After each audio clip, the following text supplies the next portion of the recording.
Falcons, Eagles, Matt Money Smith. Choose. I'm taking the Birds. Cute. Lovely. I had to look. At it it tripped me up for a That's second, why I was too. delayed, because I'm dumb. Eagles. Eagles. I'm going Eagles. All right. Well, the Falcons are in first place. I know. Surely someone's going to throw a red flag on their behalf. One, Handsome throws it and Harmon throws go. it. That seems like the easy play is to take the Falcons. Yep. I'm with you, Money. Explain why you think the Eagles are going to get it done.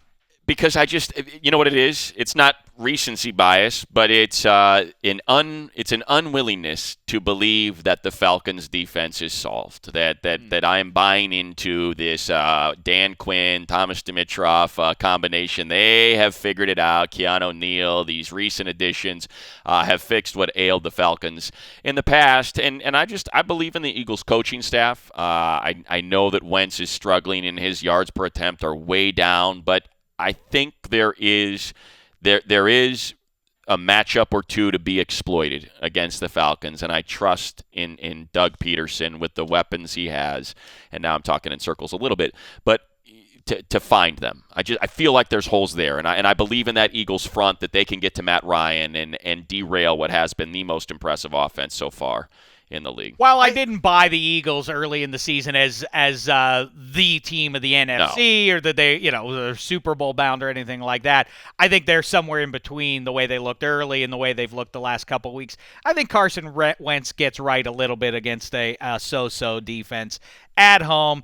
And as I always say, anecdotally, I really one day will sit down and look at all the numbers and try and figure out the parameters of what I mean by a team that really needs to win a game.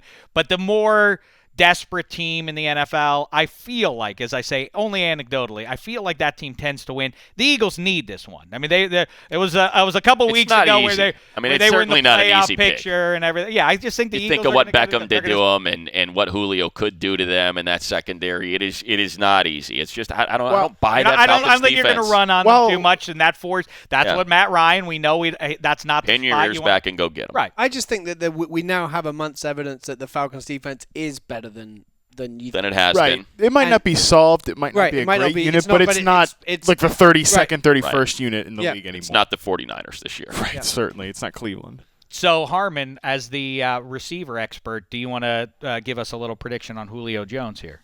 A lot.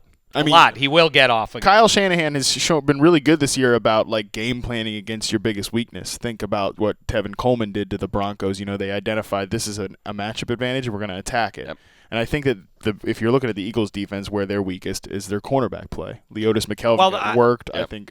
I bring it up because if you look at the game by game of Julio Jones, if you look at his body of work, your jaw will be dropped. But week in and week out, he doesn't show up. That's what I think, and I think that's good for the Falcons. You think for fantasy it stinks, but tough luck, deal with it. Right. Nobody cares about your problems.